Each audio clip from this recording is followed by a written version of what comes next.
The web browser installed on your local computer sends your TCP/IP software a signal. TCP/IP makes a connection with the host TCP/IP software. After the connection is established, your browser makes a request for a document by sending its URL through the two-way connection maintained by TCP/IP to the server. The server receives the transmit URL. If the document is found, the host checks its file type and sends this information to the client with the requested page.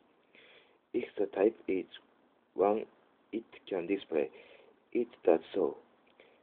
Otherwise, it prompts the user to see whether she wants to save it to disk or open it using a helper application.